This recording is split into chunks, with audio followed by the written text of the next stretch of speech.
صابری سلسلہ کی تعلیمات۔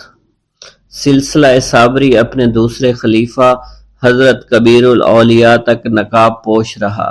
جب سہروردیوں اور نظامیوں میں اختلاف ہوا تو تیسرے خلیفہ شیخ العالم حضرت احمد عبد الحق رولوی رحمۃ اللہ علیہ نے نقاب الٹ دی اور صابری تعلیم کی اعلانیہ تبلیغ کی، اور یہی حضرت صابری سلسلہ کے مجدد ہیں۔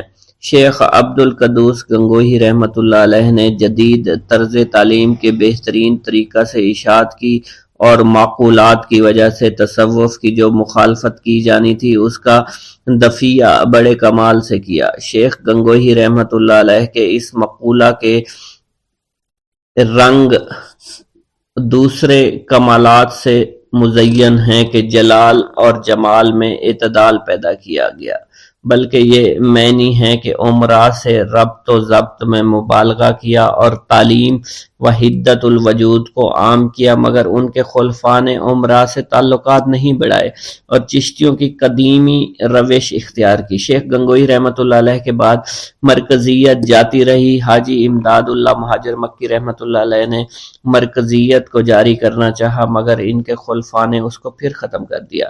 حاجی امداد اللہ کے بعض خلفاء نے بعض مسائل میں اختلاف کیا، پھر اس کے متعلق انہوں نے جب حاجی صاحب سے استفسار کیا تو حاجی صاحب نے جواب میں لکھا کہ آپ کے اختلافات کی مجھے خبر نہیں، آپ کی تحریریں میری نظر سے گزرتی ہیں اور نہ میں ان کے متعلق تفتیش کبھی کی ہے۔ جب فیصلہ ہفت مسئلہ لکھ کر بھیجا گیا تو حاجی صاحب نے اپنے خلیفہ محمد حسین اللہ آبادی سے دریافت کیا کہ خلفائے دیوبند نے اس کو پسند نہیں کیا۔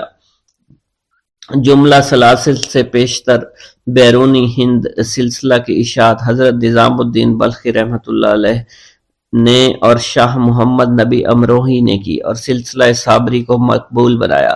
اپنے قیام الہ آباد میں شہزادہ دارالشکوہ حضرت محب اللہ اللہ آبادی سے مستفید ہوا اور اس کا ذکر اس نے سفینہ الاولیاء میں بھی کیا ہے۔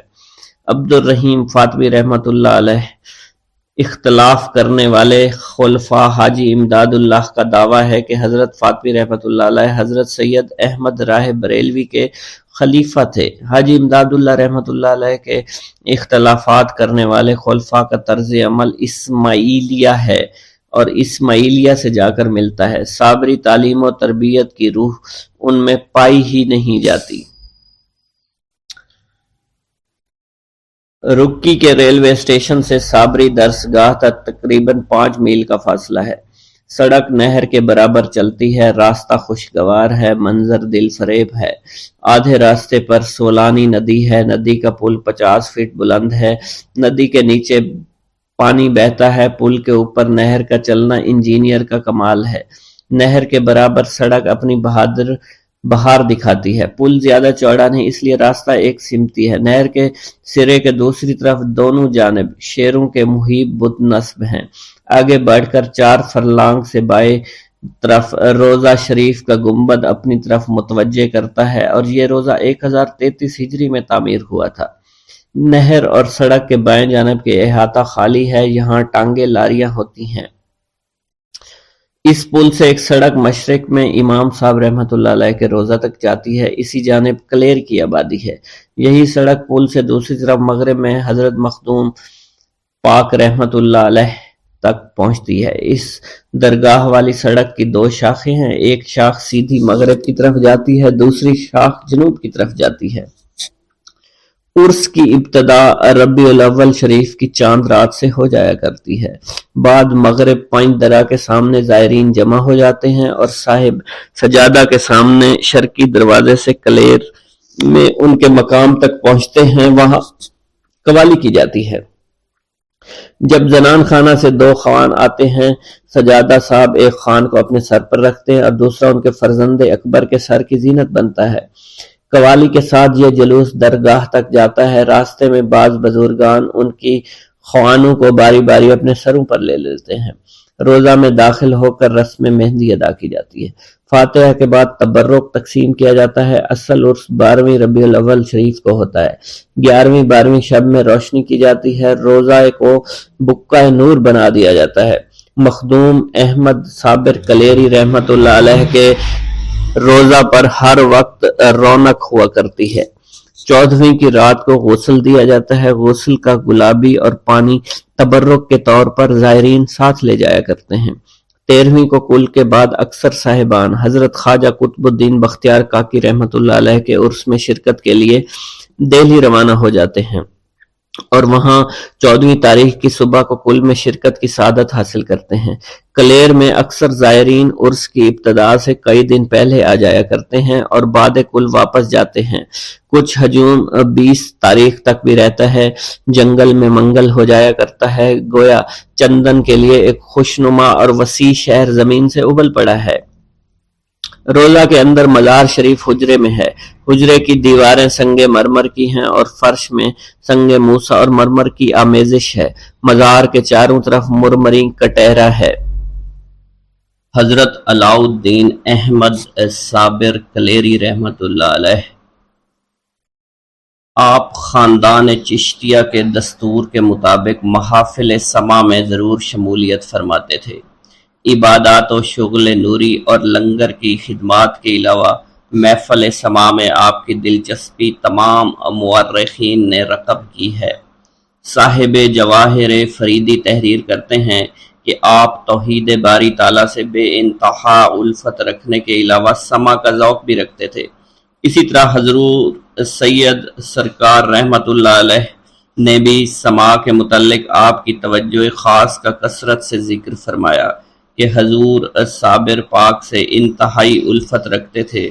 اگر راگ کی آواز کان پڑ جاتی تو خلوت کو ترک فرما دیتے اور محفل میں تشریف لے آتے۔ کبھی کبھار دوران محفل ایسا وجد طاری ہو جایا کرتا جس کا اثر محفل میں شامل ہر فرد پر ہوتا تھا۔ اسی وقت کسی شخص کو عالم کیفر و سرور سے رہائی نہ ملتی جب تک کہ آپ کی کیفیات کا مقناطیسی اثر ختم نہیں ہو جاتا تھا۔ اس لیے اکثر اوقات بابا صاحب آپ کی موجودگی میں محفل سما کو موقوف فرما دیا کرتے تھے اور دوبارہ خلوت میں منعقد فرماتے، جس کا ذکر بابا صاحب نے اپنی تصنیف سرل عبودیت میں ایک جگہ فرمایا ہے۔ جس یوم علی احمد صابر کو سند نامہ خلافت سے نوازا گیا، اسی یوم ختم شریف کے بعد محفل سما منعقد کی گئی۔ جب قوالوں نے راگ الاپنا شروع کیا تو علی احمد پر کیفیت حال کا غلبہ جلوہ بخش ہونے لگا۔ میں نے مصلحتاً اس وقت سما موقوف کر دیا اور شب کو مجلس تخلیہ میں سما دوبارہ سنایا گیا۔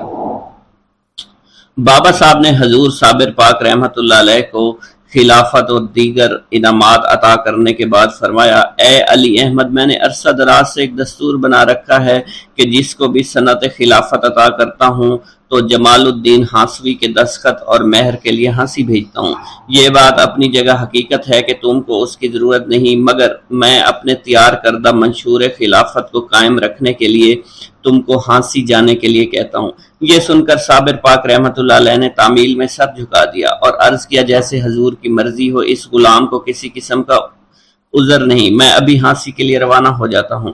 لہٰذا بابا صاحب رحمت اللہ علیہ کے حکم کے مطابق دوسرے دن بتاریخ 15 ذوالحجہ کو آپ روانگی کے لیے تیار ہو کر باہر نکلے۔ تمام اہلیان پاک پتن شریف اور دیگر مسافران سلوک آپ کو وداع کرنے آئے۔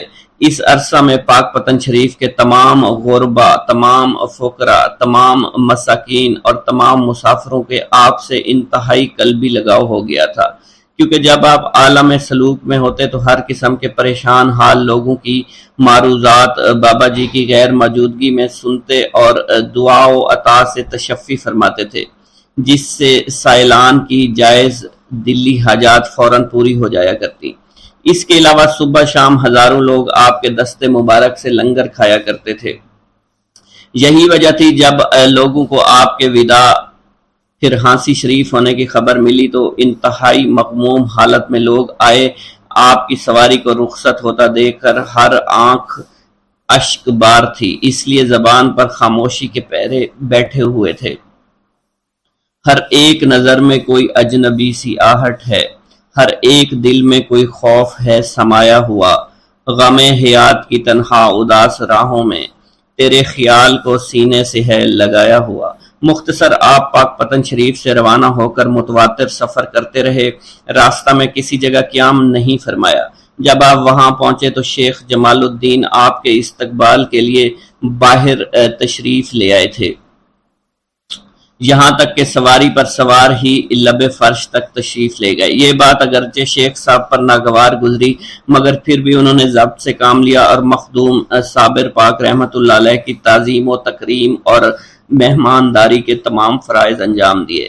نماز مغرب ادا کرنے کے بعد حضور صابر پاک رحمۃ اللہ علیہ نے اپنا خلافت نامہ شیخ صاحب کے آگے پیش کر دیا، ساتھ ہی اسی وقت دستخط کرنے کی درخواست کی، مگر شیخ جمال الدین ہانسوی نے کہا کہ اس قدر اجلت کیا ہے، اس وقت آپ آرام کریں کیونکہ آج مطلع غبار آلود ہے اور آفتاب بھی غروب ہو چکا ہے، اندھیرے کی وجہ سے کچھ بھی لکھا پڑھا نہیں جا سکتا، لہذا صبح ہوتے ہی مہر دستخط کر دیے جائیں گے۔ مخدوم صابر پاک رحمۃ اللہ علیہ کے اصرار فرمانے پر چراغ جلایا گیا۔ اتفاقاً اسی روز ہوا زور سے چل رہی تھی جس کے باعث چراغ گل ہو جاتا تھا۔ یہ دیکھ کر حضور صابر پاک نے اپنی انگلی اوپر اٹھائی جو مثل شمع روشن ہو گئی۔ شیخ جمال الدین نے اس عمل کو اپنی توہین سمجھ کر پھونک ماری جس کے باعث انگلی سے نکلتی روشنی کافور ہو گئی۔ اب کی بار حضور صابر پاک نے پورا ہاتھ اٹھایا جس سے سارا احاطہ روشن ہو گیا۔ آنکھیں اگر ہیں بند تو پھر دن بھی رات ہے، اس میں قصور کیا ہے بھلا آفتاب کا۔ جو ہی آپ نے اپنا دست مبارک روشن کیا تو شیخ جمال الدین جامع سے باہر ہو گئے۔ قوت بشری نے ایسا غلبہ کیا کہ عنان صبر ہاتھ سے جاتی رہی۔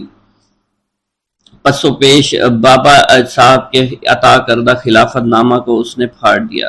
حضور مخدوم پاک رحمت اللہ علیہ جو عین مظہر جلال تھے اس حرکت و توہین کی تاب نہیں لا سکے۔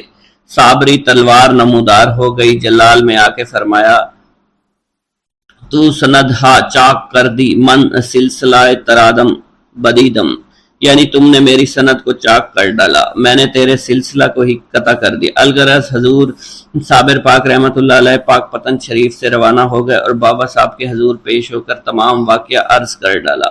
بابا صاحب نے یہ واقعہ سماعت فرما کر مخدوم صابر پاک سے دریافت فرمایا، جب شیخ جمال نے تمہارا خلافت نامہ چاک کیا تو اس وقت تمہاری زبان سے کیا الفاظ ادا ہوئے؟ حضور صابر پاک نے عرض کیا، جس وقت انہوں نے میرے خلافت نامہ کو پھاڑا تو میں نے تمہارے سلسلہ قطبیت کو نیست و نابود کر دیا ہے۔ آپ نے فرمایا کہ اوپر سے یا نیچے سے؟ تو صابر پاک نے عرض کیا نیچے سے، یعنی ان کے بعد سلسلہ آگے ختم ہو گیا ہے۔ یہ سن کر بابا صاحب نے فرمایا کہ کامل مردوں کا تیر خطا نہیں جایا کرتا۔ بعد ازاں بابا صاحب نے فرمایا تم نے یہ اچھا کیا جو اس کا سلسلہ نیچے سے ختم کیا، اوپر سے نہیں کر دیا، ورنہ اس کا خدا تعالیٰ کے ساتھ تعلق ہی منقطع ہو جاتا۔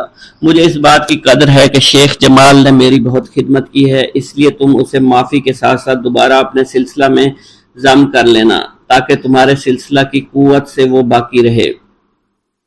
یہ سن کر صابر پاک رحمت اللہ علیہ نے تعمیل میں سر جھکا دیا۔ بعد ازاں فرمایا اے علی صابر، تمہیں کلیر بھیجنے میں یہ حکمت پوشیدہ ہے کہ وہاں بسنے والے کثیر لوگ بت پرستی کا شکار ہیں، ہر طرف فسادات کا غلبہ ہے، تمام اسلامی احکامات جو کہ دیگر بزرگان دین کی وساطت سے کلیر تک پہنچے تھے ماند پڑ چکے ہیں۔ مجھے معلوم ہے کہ وہاں کے لوگ نماز تو پڑھتے ہیں مگر بتوں کو آگے رکھ کر، اور اسی طرح دیگر اسلامی احکامات کو بھی بھول چکے ہیں، لہٰذا انتہائی صبر و تحمل کا مظاہرہ کرتے ہوئے ان لوگوں کو حق کی طرف بلانا اور اصل اسلامی روح ہے اس سے ان کو آگاہ کرنا، اور اسی دوران مجھ سے علیم اللہ ابدال کی وساطت سے رابطہ رکھنا۔ میں انشاءاللہ تمہاری رہنمائی کرتا رہوں گا۔ قصبہ کلیر شریف کا تاریخی پس منظر صاحب تذکرہ علی احمد صابر کچھ بیان کرتے ہیں کہ یہ گاؤں ہر ادوار کے ملحقات میں سے ہے۔ 283 ہجری میں راجہ کرم پال نے آباد کیا تھا، اس کا نام ہردوار گڑھی رکھا گیا۔ آہستہ آہستہ اس کی آبادی بڑھتی چلی گئی اور دریائے گنگا کے کنارے کوسوں تک آباد ہوتا چلا گیا، مگر یہاں کی تمام آبادی غیر مسلم دیوتاؤں پر تھی، جنہوں نے کچھ عرصہ گزارنے کے بعد ایک بہت بڑا مندر تعمیر کروا دیا جس میں سینکڑوں دیوتے سونے اور چاندی کے نصب کروا دیے گئے۔ راجہ کرم پال کے مرنے کے بعد راجہ بکرم پال تخت نشین ہوا، جس نے اس بت خانہ کی وسعت کو مزید اضافہ کیا۔ جن مہاتموں کے پاس وہ حصول برکات کے لیے لوگ جایا کرتے، ان کو خدا کی طرف سے بھیجی ہوئی نعمت سمجھ کر محفل نشاط گرم کیا کرتے تھے۔ غرضے کہ ان تمام جہالتوں حماقتوں کا نام مذہب تھا، اور یہ تمام مذموم افعال عبادت سمجھے جاتے تھے۔ مسلمانوں کو ملیچ نجس سمجھنا، آفتاب، ماہتاب، ستاروں، درختوں، پہاڑوں، جانوروں کی پرستش کرنا بہشت کا زیور سمجھا جاتا تھا۔ ناچنا گانا بھی عبادت کا ایک خاص حصہ تھا، کیونکہ اس کے بغیر کوئی دیوتا راضی نہیں ہوتا تھا۔ اس کے آباء و اجداد کو ان غلط اور گھناؤنی رسومات و جرائم سے اولیاء کرام نے دور ہٹایا تھا، اور دلوں کی قدورتوں کو دھو کر اسلام کی روشنی عطا کر دی گئی۔ ان کی نااہل نسلوں نے دوبارہ ہی بد افعال و باطنی رواج اپنا لیے تھے۔ بظاہر کلمہ شریف و دیگر ارکان اسلام کی پابندی کرتے نظر آتے، مگر حقیقتاً اسلام سے کوسوں دور چلے گئے۔ روح اسلام سے ناآشنائی پیدا ہو گئی، یہاں تک کہ مسجدوں میں دوران نماز اپنے آگے چھوٹے چھوٹے بت رکھ لیا کرتے تھے۔ جب ان حالات کی خبر شیخ الاسلام بابا فرید الدین گنج شکر مسعود رحمۃ اللہ علیہ کو ہوئی تو انہوں نے فوراً مخدوم پاک کو کلیر بھیجنے کا فیصلہ کر لیا، تاکہ ان لوگوں کو متنبہ کر کے صراط مستقیم پر گامزن کیا جا سکے، ان کے آباء و اجداد کو سیدھے راستے پر چلایا جا سکے۔ بابا صاحب رحمۃ اللہ علیہ نے مخدوم صابر پاک رحمۃ اللہ علیہ کو ہدایت فرمائی کہ جا کر اہلیان کلیر کو ان غلط جاہلانہ افعال سے روکو، ان کو حقیقت اسلام کا درس دو، توحید سے اچھی طرح متعارف کراؤ اور سمجھاؤ کہ وہ کسی کو خدا کا شریک نہ ٹھہرائیں اور احمقانہ مشرکانہ رسومات سے باز آ جائیں، ایک خدا کے آگے سجدہ ریز ہوں، اور یہ خبردار مساجد کو بت خانے نہ بنا پائیں۔ ضلع سہارنپور میں اسٹیشن کے قریب ہی نہر گنگا ہے، اور نہر کے کنارے تقریباً 3-4 میل کے فاصلے پر کلیر شریف نظر آتا ہے۔ نہر کے شرقی طرف کلیر شریف کی آبادی ہے، اور مغربی جانب ڈیرہ کا وسیع جنگل ہے۔ اسی نہر گنگا کے مغربی کنارے پر حضور صابر پاک کی مقدس درگاہ ہے۔ روڈ کے اسٹیشن سے کم و بیش 2 میل کے فاصلے پر نہر کا وسیع پل ہے، جس کے چاروں طرف راہ گزر ہے۔ کلیر شریف میں حضور صابر پاک کی تشریف آوری کے متعلق سرعبودیت اور مقاتیس الوحدت میں تحریر ہے۔ 15 ماہ ذوالحج 652 ہجری دوشنبہ کے روز بعد از اجازت حضرت بابا فرید گنج شکر حضرت علیم اللہ ابدال کے ہمراہ حضرت صابر پاک کلیر شریف روانہ ہوئے۔ اس وقت آپ کی عمر مبارک 55 برس تھی۔ کلیر شریف میں آپ کی تشریف آوری کے متعلق صاحب حقیقت گلزار صابری کے حوالے سے تحریر فرماتے ہیں کہ آپ پاک پتن سے روانہ ہونے کے 1 یوم بعد کلیر شریف پہنچ گئے۔ یہ سب اس میں اعظم چشتیہ کو تلاوت کرنے کی برکت تھی کہ آپ نے کئی یوم کی مسافت ایک دن میں طے کر لی تھی۔ دوسرے دن بعد از نماز کلیر ظہر کلیر میں داخل ہوئے اور وہاں ایک مکان میں سکونت اختیار کی، جس کے پڑوس میں جمال نامی ایک روغن گھر رہتا تھا۔ جنوب کی طرف نعمت بن محمد یار کا مکان تھا، شمال کی طرف قاضی شہر مسمی تبرک کا ایک عظیم الشان بنگلہ تھا۔ اگلے روز بعد بوقت نماز عصر کلیر شریف کی جامع مسجد تشریف لے گئے اور لوگوں کو واعظ و نصیحت و روح و اسلام سے آگاہ فرمانے لگے۔ اس وقت مسجد میں کم و بیش 2000 افراد تھے۔ آپ کے ہمراہ جمال روغنگر، حضرت علیم ابدال اور کچھ لوگ اور تھے، جنہوں نے حاضرین مسجد کو آگاہ کیا کہ اے لوگو، یہ قطب الہند ہیں، ہم لوگوں کی اصلاح کے لیے بابا صاحب نے بھیجے ہیں۔ ہم سب چاہتے ہیں کہ ان کی ہدایت سے مستفیض ہو کر فلاح و دین حاصل کریں، اور جملہ بر افعال سے طائب ہو کر ان کے دست حق پر بیعت لیں۔ مگر تمام حاضرین میں سے کسی ایک نے بھی لبیک نہ کہا اور خاموشی کے ساتھ اٹھ کر چلے گئے۔ دوسرے دن بوقت نماز فجر حضور صابر پاک رحمۃ اللہ علیہ جامع مسجد میں تشریف لے گئے، واعظ فرمانے لگے، اے لوگو، تم شرک جیسے گناہ کبیرہ میں مبتلا ہو کر اپنی آخرت خراب مت کرو۔ اپنی مساجد میں بوقت نماز بتوں کو آگے رکھ کر پرستش کرنے سے باز آ جاؤ۔ صرف ایک خدا کی عبادت کرو جو کہ واحد لا شریک ہے، اس کا کوئی شریک نہیں۔ ہر عیب سے پاک ہے۔ تم اس مختصر سی زندگی کو شرک جیسے گناہ کبیر سے داغدار مت کرو۔ میرا اور تمہارا خدا وہ ہے جس کی کوئی مثال نہیں، وہ ہر ایک کا مالک خالق ہے، اس کا کوئی ہمسر نہیں۔ اس وقت کم و بیش 5000 افراد کا جمع غفیر مسجد میں تھا جنہوں نے آپ کا وعظ سننے سے انکار کیا اور جواباً کہا یہ ہمارا آخری وسیلہ ہیں، یعنی کہ بت۔ ہمارا پیر قرآن مجید ہے اور امام قاضی تبرک اس کا نسب نامہ اولاد یزید سے مشفق ہے جس نے ہمیں یہ سب تعلیم دی ہے۔ ہم بغیر اس کی اجازت کے آپ کی بات کیسے مان لیں اور تمام پرانے عقائد کیسے بدل ڈالیں؟ یہ سن کر حضور صابر پاک نے فرمایا میں اپنے شیخ کامل کے حکم سے تم لوگوں کی ہدایت و اصلاح کے لیے آیا ہوں۔ بابا صاحب نے مجھے امامت و خلافت کی سند عطا فرمائی ہے اور زبان مبارک سے مجھے قطب الہند کا خطاب عطا کیا ہے۔ کیا اس دلیل کو تم لوگ کافی نہیں سمجھتے؟ لیکن تمام لوگ گزشتہ دن کی طرح خاموشی کے ساتھ مسجد سے نکل گئے۔ اس خبر کو تمام شہر میں پھیلا دیا گیا۔ بسم اللہ الرحمن الرحیم۔ صابری تعلیم کیا ہوتی ہے؟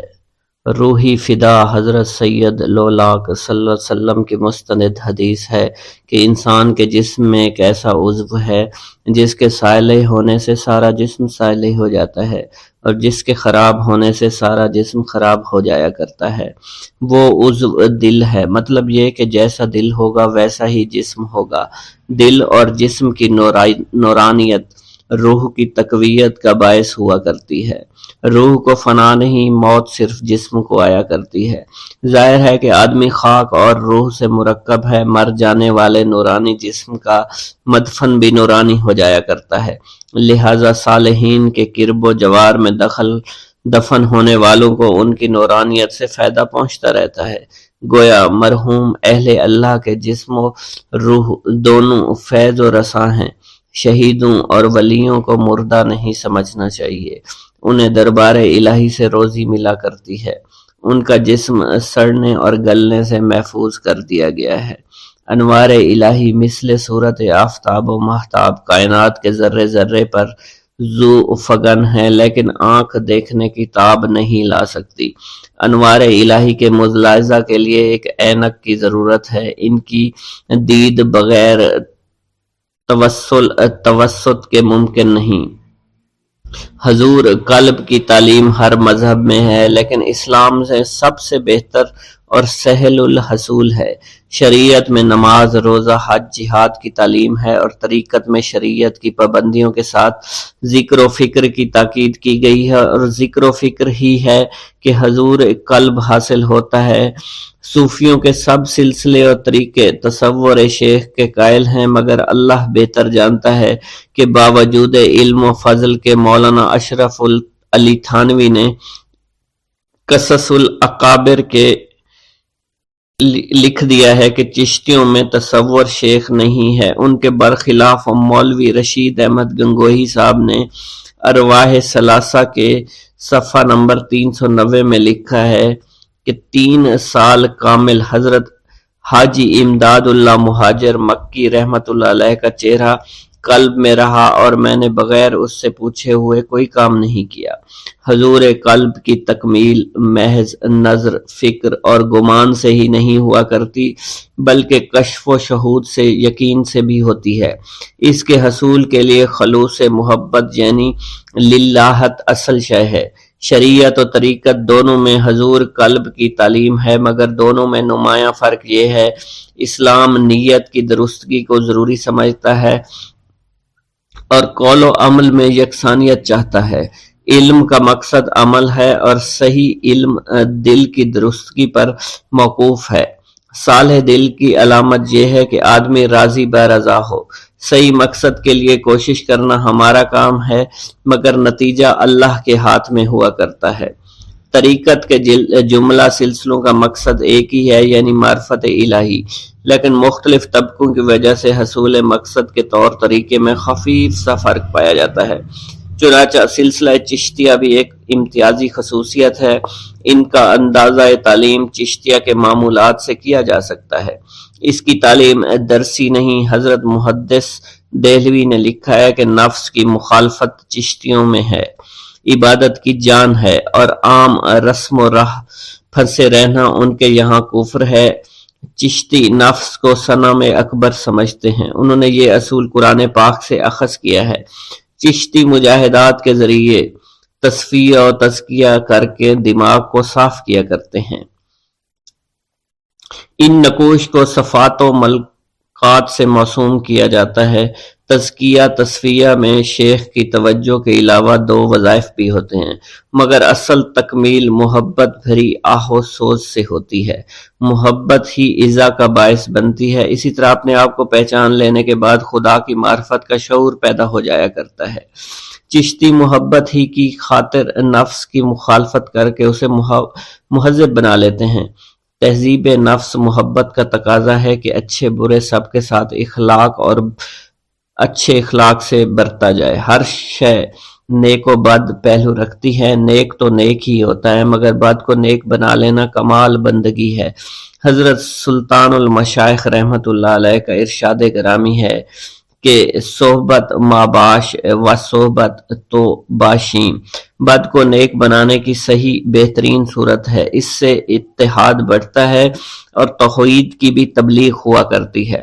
بہرحال چشتی نفس کی مخالفت کر کے صبر و رضا کو عادی کیا جاتا ہے اور ان کی نشانی ہے۔ چشتیوں میں محبت و ہم نشینی کے ساتھ اتباع و تقلید ضروری ہے، لیکن وہ ارباب ظن تخمین کی تقلید کو حرام سمجھتے ہیں۔ تجدید کے وہ معترف ہیں مگر تاسیس کے قائل نہیں ہیں۔ حق یہی ہے کہ پرانی عمارت کو ڈھا کر از سر نو عمارت بنانا طول عمل ہے اور اسراف بھی ہے۔ پرانی عمارت کو مفید و کارآمد بنانے کے لیے حسب ضرورت ترمیم کر دینے کو تجدید کہا جاتا ہے۔ تاریخ بتاتی ہے کہ جب ہندوستان میں فتنہ و فساد کی لہر دوڑی تو مذہب میں بھی تحریف ہوئی، اخلاق بگڑنے لگے اور فرعونیت شروع ہوئی اور طبیعتیں ذلت پستی کی طرف مائل ہونا شروع ہوئی، تو حضرت بابا صاحب رحمۃ اللہ علیہ نے رفاع عام کے لیے جذبہ سلوک کو علیحدہ کر دیا۔ یہی وجہ ہے کہ مخدوم پاک علی احمد صابر کلیری رحمۃ اللہ علیہ کو مجذوب سالک کے درجے میں خلافت عطا فرمائی اور حضرت سلطان جی رحمۃ اللہ علیہ کو سالک کامل اور رئیس فقیر کا مرتبہ دے کر خلیفہ بنا دیا۔ گویا اس طرح سلسلہ چشتیہ کی 2 شاخیں ہو گئیں۔ اصل یہ ہے کہ اس زمانہ کو کمزور طبیعتیں جذبہ و سلوک دونوں کے بوجھ کی متحمل نہیں ہو سکتی تھی۔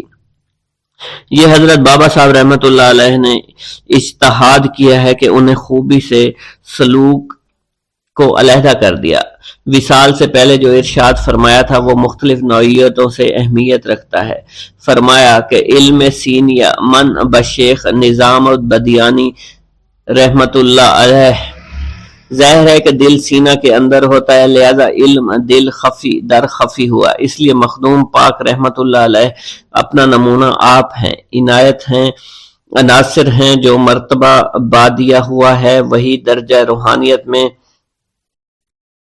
اول ہے۔ مخدوم پاک رحمۃ اللہ علیہ کا قیاس کیا جا سکتا ہے۔ ان کی تعلیم از دل کی طرح ہے، وہ ظاہر ہے بے نیاز ہے مگر اس کا سلسلہ آب و تاب سے چلا جا رہا ہے۔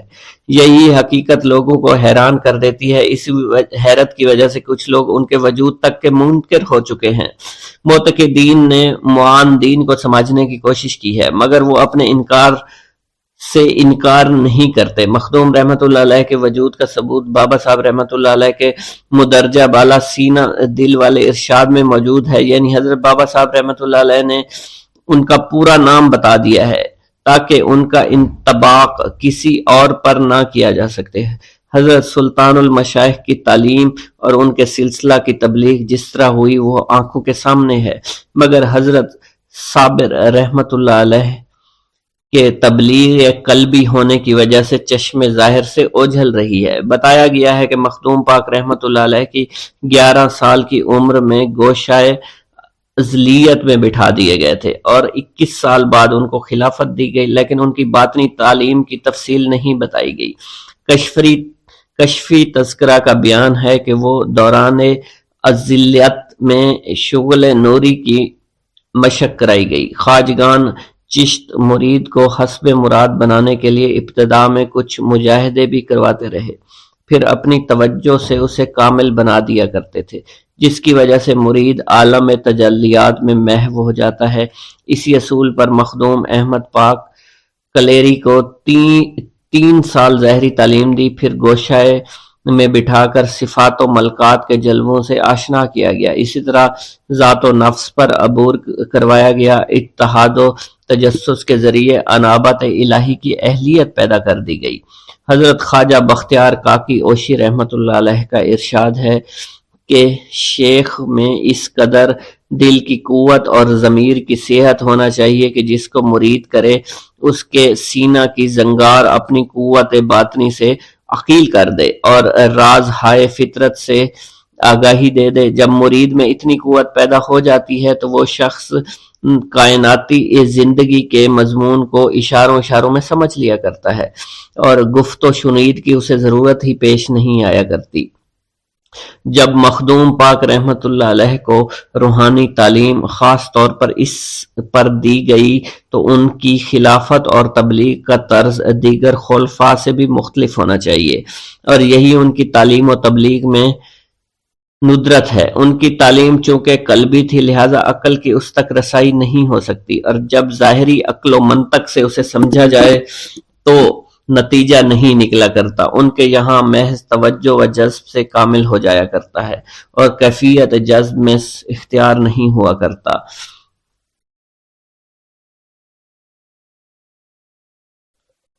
بسم اللہ الرحمن الرحیم۔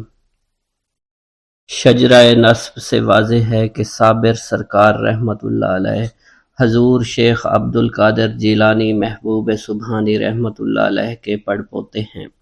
آپ رحمت اللہ علیہ صحیح النسب سید تھے۔ آپ کے آبا و اجداد ایک مدت سے بغداد شریف میں رہائش پذیر رہے، جو کہ علم ظاہری علم باطنی میں شہرائے آفاق رکھتے تھے۔ حضور صابر پاک رحمت اللہ علیہ کے پدر انور کا اسم گرامی حضرت شاہ عبد الرحیم عبد السلام رحمت اللہ علیہ تھا، جو کہ نہایت خدا رسیدہ عبادت گزار فیاض اور متقی انسان تھے۔ آپ کے مختصر حالات زندگی یوں ہیں۔ بغداد شریف میں بروز اتوار بتاریخ 11 ذی القعدہ 541 ہجری میں پیدا ہوئے۔ آپ بچپن ہی سے اکثر اوقات عالم جذب میں محو رہتے۔ جو کچھ زبان حال سے نکل جاتا بے عین حقیقت بن کر سامنے آ جاتا۔ آپ کے والد ماجد بھی صاحب ولایت و پارسا بزرگ تھے، چنانچہ انہوں نے اپنے لخت جگر کی تعلیم و تربیت پر خصوصی توجہ فرمائی۔ حضرت عبد الوہاب رحمت اللہ علیہ اپنی تصنیف میں تحریر فرماتے ہیں، اکثر اوقات میرے پدر انور شیخ عبد القادر جیلانی رحمت اللہ علیہ عبد الرحیم کو اپنی گود میں لے لیتے تھے اور انتہائی شفقت و محبت سے بوسہ دیتے، جس سے عبد الرحیم پر ایک وجدانی کیفیت طاری ہو جایا کرتی اور بے اختیار اس کی زبان سے الحمدللہ نکل جاتا، اور جب غوث پاک رحمت اللہ علیہ محبت سے فرماتے اے میرے مستانے میرے متوالے فرزند، تو وہ گود سے اٹھ کر بھاگ جایا کرتا تھا۔ آپ کو اوائل عمر میں ہی عبادت اور ریاضت کا شوق جنون کی حد تک تھا۔ یہ شوق بھی عمر کے ساتھ ساتھ بڑھتا چلا گیا۔ جب آپ جوانی کو پہنچے تو عشق الہی نے دل میں گھر کر لیا۔ پوری رات گریہ زاری میں بسر ہو جاتی اور ہر دن حالت روزہ میں گزرتا۔ جب آپ کی یہ حالت آپ کے والد ماجد نے دیکھی تو فوراً دست حق پر پرست بیعت فرما لیا اور باطنی تعلیم و تربیت سے نوازنا شروع کر دیا، یہاں تک کہ بہت جلد روحانیت کے مختلف مدارج طے کرتے ہوئے کاملین میں داخل ہو گئے۔ ایک روز شاہ عبد الوہاب رحمت اللہ علیہ نے ایک کاملین کی مجلس میں آپ کو دستار فضیلت و خلافت سے نوازا۔ بعد ازاں آپ سیلانی ریاضت میں مشغول اور مصروف ہو گئے۔ بالآخر آپ حالت فقر و مستی میں گھومتے پھرتے ہرات آ گئے۔ وہاں آپ کی ملاقات حضرت شیخ محمد بن اسحاق سے ہوئی۔ وہ آپ کو دیکھتے ہی گھر لے گئے۔ گھر جا کر آپ نے تمام حالات واقعات سنائے، جن کو سن کر شیخ نے فرمایا ہمیں عرصہ دراز سے آپ ہی کا انتظار تھا، اب آپ یہیں رہیں گے۔ چنانچہ حضرت شاہ عبد الرحیم 18 ماہ کی مدت تک وہیں مقیم رہے اور حضرت شیخ محمد بن اسحاق کی خدمت کے ساتھ ساتھ ان کی صحبت پاک سے بھی فیض یاب ہوتے رہے۔ آپ کی شخصیت میں اور بھی نکھار آتا چلا گیا۔ اس واقعہ کو خود شاہ عبد الرحیم اپنی تصنیف میں فرماتے ہیں: میں بتاریخ 5 ماہ ذی الحج 559 ہجری کو چہار شنبے کے روز ظہر کے وقت قصبہ ہرات میں داخل ہوا۔ ایک مکان کے دروازے پر کھڑا تھا۔ مالک مکان نے میرا اور میرے آباء و اجداد کا اسم دریافت کیا۔ جب میں نے مختصر تعارف کروایا تو انتہائی ادب و تعظیم کے ساتھ اپنے مکان پر ٹھہرایا، خوب خدمت کی۔ بعد ازاں ایک خط بنام شیخ جمال الدین سلیمان جو حضرت عمر فاروق بن خطاب رضی اللہ تعالیٰ عنہ کی اولاد سے ہیں تحریر کیا، جس کا مضمون کچھ یوں تھا: عالی جاں، میری خوش قسمتی سے شاہ عبد الرحیم خدا تعالیٰ نے بغیر کوشش و تلاش کے مجھے ملوا دیا ہے اور میں نے آپ کے حکم کے مطابق اپنے غریب خانے پر ان کو ٹھہرایا ہے۔ اب جیسے حکم ہو بندہ تعمیل کے لیے حاضر ہے۔ کئی یوم کے بعد حضرت محمد بن اسحاق نے مجھ سے ذکر کیا کہ آج حضرت شیخ جمال الدین سلیمان صاحب کے فرزند فرید الدین گنج شکر کا واپسی خط موصول ہوا ہے، جس کے مضمون سے معلوم ہوتا ہے کہ آپ کے مل جانے کی خوشخبری سن کر شیخ جمال الدین نے سجدہ شکر ادا کیا ہے۔ بالآخر حضرت جمال الدین سلیمان صاحب رحمۃ اللہ علیہ نے آپ کو قصبہ کھوٹوال ضلع ملتان بلا کر اپنی بڑی صاحبزادی حضرت بی بی ہاجرہ کا عقد آپ سے کروا دیا۔ نکاح ہو جانے کے کچھ عرصہ تک آپ نے کھوٹوال میں قیام کیا اور حضرت شیخ جمال الدین کی خدمت اقدس سے فیوز و برکات حاصل کرتے رہے۔ بعد ازاں واپسی ہرات تشریف لائے اور وہیں مستقل سکونت اختیار کی۔ حضرت شاہ عبد الرحیم حضور صابر پاک رحمۃ اللہ علیہ کی ولادت سے پہلے 5 برس تک حیات رہے۔ بعض تذکرہ نگاروں کے مطابق حضرت صاحب کے وصال کے وقت مخدوم صابر پاک کی عمر مبارک 7 برس تھی، لیکن کثیر مورخین صابر پاک کی عمر 5 سال ہی تحریر کرتے ہیں، لہذا مذکورہ روایت کے مطابق شاہ عبد الرحیم کی عمر 52 برس بنتی ہے۔ آپ کی والدہ ماجدہ کا اسم گرامی حضرت بی بی ہاجرہ المعروف جمیلہ خاتون تھا جو کہ شیخ جمال الدین صاحب کی بڑی صاحبزادی اور بابا فرید الدین گنج شکر کی حقیقی ہمشیرہ تھی۔ آپ انتہائی خدا رسیدہ، عابدہ، زاہدہ اور صابرہ خاتون تھی۔ جس گھر میں آپ نے جنم لیا ریاضت تو کرتے ہی تھے، اس کے ساتھ ساتھ دینی تعلیم و تربیت کا بھی مرکز تھا۔ وہاں آپ کے والد ماجد کی صورت میں عالم، فاضل، شفیق اساتذہ کرام بھی ہمہ وقت موجود تھے۔ اس کے علاوہ آپ کی والدہ محترمہ کا پاکیزہ نمونہ عمل بھی آپ کے سامنے تھا، جنہوں نے آپ کی تعلیم و تربیت ہر لحاظ سے مکمل کی۔ جہاں آپ کے پدر انور نے قرآن و حدیث، تصوف کی تعلیم سے نوازا، وہاں آپ کی والدہ ماجدہ نے گھریلو کام و کاج کا بھی علمی درس دیا۔ اگر حضور صابر پاک رحمۃ اللہ علیہ کی شخصیت کو مائی صاحبہ رحمۃ اللہ علیہ کے والدین کی محنتوں اور دعاؤں کا ثمر کہا جائے تو یہ کہنا غلط نہیں ہوگا۔ حضرت بی بی ہاجرہ ہمشیرہ بابا فرید الدین گنج شکر بن شیخ جمال الدین سلیمان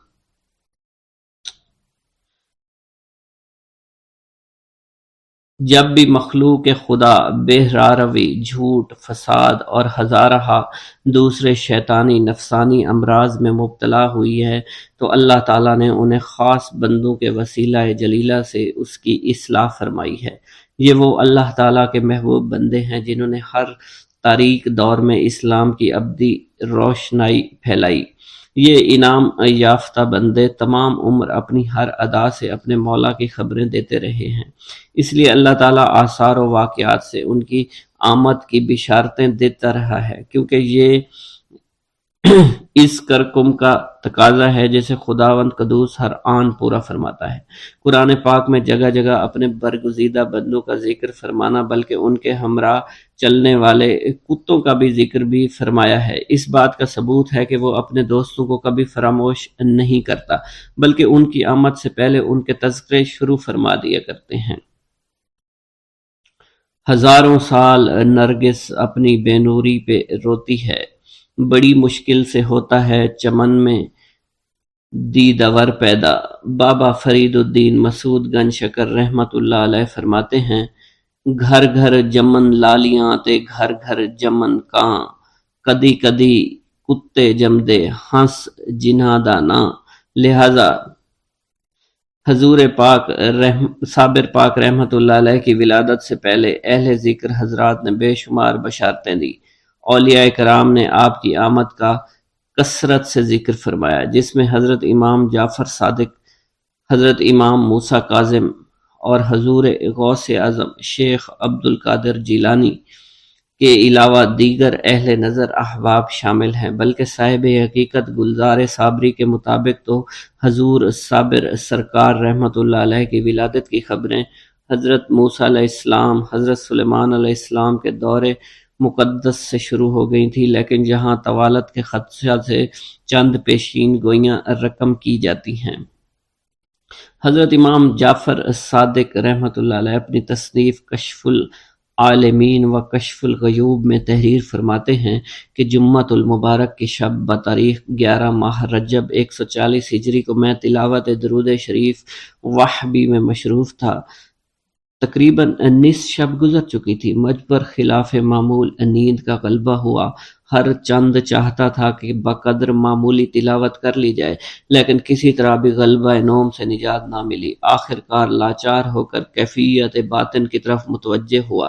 اسی وقت الہام باطن ہوا کہ درود شریف کی تلاوت معمور کر کے عالم رویہ کی طرف توجہ کروں، لہٰذا اس کیفیت میں عالم ملکوت سے انکشاف ہوا اور پھر فوراً عالم ملکوت سے عالم جبروت میں گزر ہوا، جس کا بیان زبان سے ناممکن ہے۔ وہاں ایک خوبصورت گلستان نظر آیا، جس میں تمام ملائکہ صف بستہ ہیں، تمام ارواح، انبیاء، اولیاء موجود ہیں۔ یہ حالت دیکھ کر ایک جگہ تأمل کیا۔ انس بن مالک رضی اللہ تعالیٰ عنہ میرے قریب آئے اور فرمایا، سرکار دو عالم آپ کے منتظر ہیں۔ چنانچہ مجھ کو اپنے ہمراہ جناب سرور کونین کی خدمت میں لے جایا گیا۔ کیا دیکھتا ہوں، ایک موتی نما خیمہ استادہ ہے، جس میں تخت تجمل پر حضور اکرم محمد مصطفیٰ احمد مجتبیٰ صلی اللہ علیہ وسلم تشریف فرمائے ہیں۔ حضور نبی کریم صلی اللہ علیہ وسلم کے ارد گرد 11 حضرات اہل بیت عظام رضوان اللہ علیہم اور صحابہ کرام رضی اللہ عنہم میں سے حاضر خدمت ہے۔ مجھ کو دیکھ کر آن حضور نے فرمایا، اے فرزند، ٹھیک 3 یوم کے بعد تو بھی ہمارے پاس آ جائے گا، لیکن آج تمہیں یہاں بلانے کا مقصد ایک معائنہ، ایک مشاہدہ کروانا ہے، جو تم نے ہمارے پاس آنے سے پہلے اپنے مکتوب میں قلم بند کر کے آنا ہے۔ تمہاری یہ تحریر عالم ناسوت میں سند رہے گی، لہٰذا میں یہ ارشاد سن کر آداب بجا لایا اور بیٹھنے کا قصد کیا کہ آن حضور نے مجھ کو اپنے سامنے والے تخت پر بیٹھنے کی عزت بخشی۔ تھوڑی دیر بعد دیکھا محفل چاروں طرف بیٹھی ہے اور ائمہ موجود ہیں۔ پہلی روح کا رنگ سرخ یاقوت کی مانند دمک رہا تھا۔ پہلی روح کو رسول اللہ صلی اللہ علیہ وسلم نے چند الفاظ زبان پاک سے فرما کر اپنے دانے زانو پر اور دوسری روح کو بائیں جانب بٹھا لیا۔ حضرت امام حسن اور امام حسین کی طرف متوجہ ہو کر فرمایا، جس یوم ہم نے تمہاری شہادت ناموں پر مہریں ثبت کی تھی تو پریشانی امت کا خیال آیا، مگر جبرائیل علیہ السلام نے خوشخبری سنائی کہ دونوں شہید بن کر اولاد میں سے 2 روحیں جمال اور جلال والی پیدا ہوں گی، جس کے باعث اسلام کو تا قیامت استحکام ہوگا۔ وہ دونوں روحیں یہی ہیں، پہلی روح کا اسم عبد القادر جیلانی رحمۃ اللہ علیہ اور دوسری کا علی احمد صابر رحمۃ اللہ علیہ ہوگا۔ یہ روح جو دائیں زانوں پر ہے، اس کا مقام فنا فی الرسول ہے اور یہ تمثیل مرتبہ نبوت کہلاتی ہے، اور نبوت کی شان رحم کرنا ہے۔ اس مرتبہ کا نام عالم دہر میں غوث پاک رحمۃ اللہ علیہ اور قطب عالم ہوگا۔ اس کو میرے بدن سے تعلق ہے، اس سے رشد عظیم ظہور پذیر ہوگا۔ یہ دوسری روح جو بائیں زانو پر ہے، اس کا ظہور پہلی روح کے بعد ہوگا۔ اس کا اسم گرامی علی احمد رحمۃ اللہ علیہ صابر ہوگا۔ اس کو ولایت اتم کا مرتبہ حاصل ہوگا، جو ولایت میں جلالیت کی شان ہے۔ یہ منکر توحید و رسالت و اہل بغض و عناد کی تکذیب و تخریب کرے گا۔ پھر رسول اللہ صلی اللہ علیہ وسلم نے ترجمان سے فرمایا، جب روز ازل خالق عالم نے ارواح کو چاروں صفوں میں منقسم کیا تھا تو صف اول میں انبیاء کی ارواح کو، دوسری صف میں اولیاء کرام کی ارواح کو، تیسری صف میں تابعین اور چہارم میں عام الناس کو ارواح کو کھڑا کیا، پھر حکم سجدہ دیا۔ اس وقت علی احمد صابر کی روح نے اولیاء کرام کی صف سے بڑھ کر حضرت اسماعیل علیہ السلام کے پاس جا کر سجدہ کرنے کی کوشش کی تو فوراً جبرائیل نے ان کو اپنے پروں پر بٹھا کر اولیاء کرام کی صفوں میں پہنچا دیا۔ دوبارہ علی احمد صابر کی روح نے صف اولیاء سے بڑھ کر حضرت یوسف علیہ السلام کے پاس جا کر سجدہ کرنے کی کاوش کی، پھر حضرت جبرائیل نے ان کو انہی جگہ پر پہنچا دیا۔ تیسری دفعہ ایسا ہوا بعد ازاں مہر ولایت علی احمد صابر کے کندھے پر مرحمت ہوئی۔ واللہ اعلم۔ بسم اللہ الرحمن الرحیم۔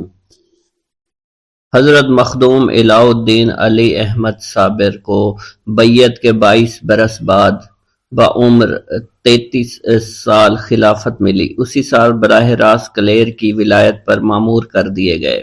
انہوں نے اپنے وصال تک ولایت کلیر کا انتظام سنبھالا اور سلسلہ کی تبلیغ فرمائی۔ اقتباس الانوار میں ہے کہ کلیر پہنچتے ہی عبادت اور فیض رسانی میں مصروف ہو گئے، اور بعد میں وصال بھی فیض اسی طرح جاری رہا جسی طرح حیات میں تھا۔ اہل ہنوز کی روایت کے مطابق کشفی تذکرے سے معلوم ہوتا ہے کہ ہجرت نبوی صلی اللہ علیہ وسلم سے قبل 282 عیسوی میں دہلی کے راجہ کرم پال نے اس نواح میں ایک شہر بسایا تھا جس کا نام ہروار گڑھی پگ رکھا تھا، یعنی خدا کی گڑھی کا راستہ۔ اسی راجہ کے لڑکے بکرم پال نے وہاں عالی شان مندر بنا کر سونے چاندی کی مورتیاں نصب کروا دی اور نگرانی کے لیے مہنتوں کی گدی قائم کی، اور کمیٹی ہردوار میں ابھی تک جاری اور ساری ہے۔ عرصہ کے بعد اس شہر کی حفاظت کے لیے جنوب میں کچھ فاصلہ پر بکرم پال کے صاحبزادے راجہ کرم پال نے یہاں قلعہ تعمیر کیا تھا جو کلیر کے نام سے منسوب کیا گیا۔ صحیح طور پر معلوم نہیں کہ مسلمانوں نے اس قلعہ کو کب فتح کیا تھا۔ ماسٹر مراد سمن قادری صابری کی رائے یہ ہے کہ جگال جاتے ہوئے بختیار خلجی نے 597 ہجری میں فتح کیا تھا، مگر اس کی تردید تاریخ کے علاوہ اس روایت سے بھی ہو جاتی ہے کہ حضور خواجہ غریب نواز رحمۃ اللہ علیہ نے امام علی دمشقی کو کلیر کا والی بنا کر بھیجا تھا۔ اسی سال مسلمانوں نے کلیر پر حملہ کیا تھا اور امام علی دمشق کی اسی جنگ میں شہادت ہوئی تھی، مگر مذکور نہیں کہ فتح بھی ہوئی تھی یا نہیں۔ تاریخ کے حوالے سے معلوم ہوتا ہے کہ میرٹھ اور کوئل کی تسخیر کرنے کے بعد قطب الدین ایبک نے دہلی کو دارالسلطنت بنایا تھا۔ اسی سال وہ اس کے انتظام و انصرام میں مشغول رہا اور کسی طرف فوج کشی نہیں کی۔ محمد غوری نے 590 ہجری میں راجہ جے پال کو شکست دے کر بنارس کو فتح کیا تھا۔ اس لیے قیاس ہے کہ فتح کنوج سے پہلے محمد غوری کے آخر میں کلیر کی تسخیر ہو گئی تھی۔ ظاہر ہے کہ کلیر شریف قلعہ تھا۔ ہردوار کے خلوت نشین جاتری ممکن ہے کہ قلعہ کے ارد گرد قیام کرنے لگے ہوں، اور رشیوں اور میسنیوں نے بھی استحسان بنا لیے ہوں۔ یہاں مسلمانوں کی آبادی ہنوز سے زیادہ نہیں ہو سکتی۔ کشفی روایت کے مطابق یہاں مسلمان کثرت سے آباد تھے اور یہاں بہت بڑی مسجد تھی جس میں سونے چاندی کے ظروف غسل کے لیے اور وضو خانے بھی تھے۔ تذکرہ جات صابری میں مخدوم پاک کی عبادت کے لیے لکھا گیا ہے، ہم وقت مستغرق رہتے تھے اور مسجد میں نماز پڑھنے جایا کرتے تھے۔ کلیر میں ان کی کرامات اور فیض رسانیوں کی تفصیل بعد میں بیان کی جائے گی کہ حاکم شہر مسمی دوان کی بکری گم ہو گئی تو استغفار کرنے پر حضرت کی توجہ سے بکری کے گوشت کی ہر بوٹی نے با آواز بلند بتایا کہ میں فلاں شخص کے پیٹ میں ہوں۔ دموام میں معتقد ہو جاتا، مگر قاضی نے یہ کہا کہ یہ عجیب طلسم ہے۔ یہ بھی لکھا کہ جمعہ کی نماز کے لیے عوام کے علاوہ 500 پالکی سوار علماء عمرہ مسجد میں جمع ہوتے تھے۔ مخدوم پاک رحمت اللہ علیہ سب سے پہلے صف اول میں بیٹھ جایا کرتے اور اپنی ولایت اور امامت کا واز فرمایا کرتے۔ یہ بات عمرہ علماء کو ناگوار گزرتی تھی، لہٰذا ایک جمعہ کو انہیں صف اول سے اٹھا کر باہر کی آخری صف میں دھکیل دیا گیا۔ اس پر حضرت نے مسجد کو حکم دیا کہ تو بھی اس سجدہ کر۔ مسجد کے سجدہ کرتے ہی تمام نمازی دب کر مر گئے۔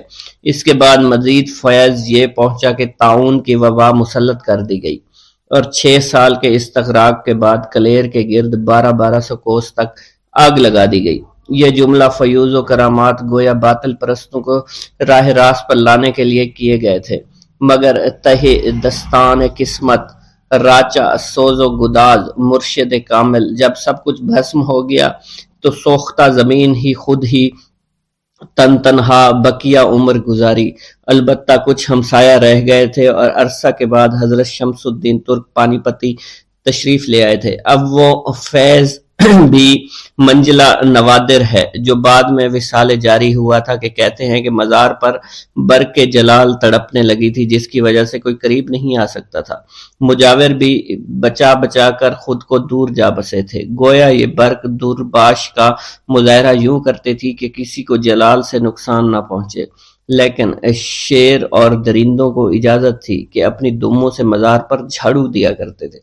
اتفاقیہ اس برق جلال نے ایک سنیاسی کو مزار پر حاضری کی دعوت دے دی۔ اس نے قبر کے اندر کا حال معلوم کرنے کے لیے مزار میں ایک سوراخ کر دیا، اس کے اندر سر ڈال کر دیکھنا چاہا، اس کا سر پھنس گیا، اس کا دم نکل گیا۔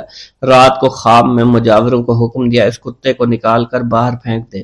چنانچہ تعمیل کی گئی اور مزار کی مرمت بھی کر دی گئی۔ اب برق جلال اور شیروں کی نگرانی کو ناکافی سمجھ کر مجاوروں کو یہاں رہنے کے لیے بلا لیا گیا۔ مشہور ہے مخدوم پاک رحمت اللہ علیہ جلالی تھے، ان کے جلال کے نقشے مختلف آتشی رنگوں میں کھینچے گئے تھے، اس لیے ان کے تصور سے کلیجہ منہ کو آ جاتا ہے، دل دہل جاتے ہیں۔ ان کی جلالی داستانوں کے بیان کرنے والے معاندین نہیں بلکہ صاحب علم، فضل اور تذکرہ نگار ہیں۔ اقتباس الانوار کے مصنف قطب وقت مولانا اکرام اللہ شاہ براسوی نے تحریر فرمایا ہے کہ حضرت موسیٰ علیہ السلام صاحب جلال تھے، انہی کے نقش قدم پر حضرت مخدوم پاک رحمت اللہ علیہ تھے، اسی وجہ سے ان میں جلالی شان پیدا ہو گئی تھی۔ لیکن اصل یہ ہے کہ موسیٰ علیہ السلام کی شریعت قہر و جلال کی تھی، ان کی شبیہ مبارک سے روب ٹپکتا تھا، مگر ان کی پوری زندگی عجز صبر سے بھری ہوئی ہے۔ فرعون کی دشمنی اور قوم کی نافرمانیوں اور گستاخیوں پر انہوں نے جلال کا اظہار کبھی نہیں فرمایا تھا۔ کپتی و اسرائیلی میں بیچ بچاؤ کرتے ہوئے کپتی کے تھپڑ مار دیا تھا اور اتفاق سے وہ مر گیا، اس پر انہیں بے حد ندامت ہوئی اور سزا سے بچنے کے لیے مدائن چلے گئے۔ دوسرا واقعہ یہ ہوا کہ چلہ پورا کر کے جب تورات کے الواح کے کوہ طور سے لے آئے تو پوری قوم سامری کے پچھلے کے پرستش کرنے لگی۔ یہ صدمہ کی بات ہی تھی۔ اپنے بڑے بھائی حضرت ہارون پر برس پڑے، تم نے قوم کو گمراہ کیسے ہونے دیا اور کیوں نہیں ہدایت کی؟ لیکن ان سے حقیقت معلوم کے بعد غصہ جاتا رہا اور سامری سے نہایت نرمی کے ساتھ اس کی شیطنیت کی وجہ پوچھی۔ یہ دونوں واقعات موسیٰ علیہ السلام کے جلالی ہونے کا ثبوت نہیں ہو سکتے۔ مخدوم پاک رحمت اللہ علیہ کو عرصہ تک کھانا کھانے کی وجہ سے صابر کا خطاب عطا ہوا تھا، مگر جب کلیر آئے تو وہاں کی نافرمانیوں کی وجہ سے ان کے جلال کا ذکر کیا گیا۔ اہل عقیدت براہ کرم فرمائیں کہ صبر و جلال یکجا ہو نہیں سکتا، اگر انہیں مجمع ہو سکتے ہیں تو یہ کرامتیں جو جلالی لکھی گئی ہیں مخدوم پاک رحمت اللہ علیہ کی توہین ہیں۔ کلیری اگر غضب نازل ہوا تو وہ من جانب اللہ تھا، مخدوم پاک رحمت اللہ علیہ کا اس جلال سے کوئی تعلق نہیں۔ اندرونی حالات حضرت موسیٰ علیہ السلام اور مخدوم پاک کو جلال سے متصف و متہم کرنے والے جلال کے معنی ہی نہیں سمجھتے۔ جلال کے اقسام ہوتے ہیں، ایک جاہلانہ جلال ہوتا ہے، ایک مہذب باشعور جلال ہوتا ہے۔ حضرت سیدنا فاروق اعظم عمر فاروق رضی اللہ تعالیٰ عنہ اور حضرت خالد بن ولید رضی اللہ تعالیٰ عنہ کے حالات سے اچھی طرح سمجھا جا سکتا ہے۔ اسلام لانے سے پہلے حضرت فاروق اعظم نے اپنی بہن اور بہنوئی کو تلاوت قرآن پاک سن کر بری طرح خبر لی۔ اس غصہ میں صاحب قرآن صلی اللہ علیہ وسلم کی طرف رخ کیا، روئے انوار کا ملاحظہ کرتے ہی ان کا جاہلانہ جلال مہذب جلال میں بدل گیا، کلمہ پڑھتے ہی بن پڑے، اور ان کے مہذب جلال نے خانہ کعبہ میں اذان دلوائی اور اعلانیہ باجماعت نماز پڑھوائی۔ مخدوم پاک رحمت اللہ علیہ کے جلال کو قہر و غضب سمجھنے والے نہ جلال کو سمجھتے ہیں، نہ ان کے بزرگی کے مرتبہ کو پہچان سکتے ہیں۔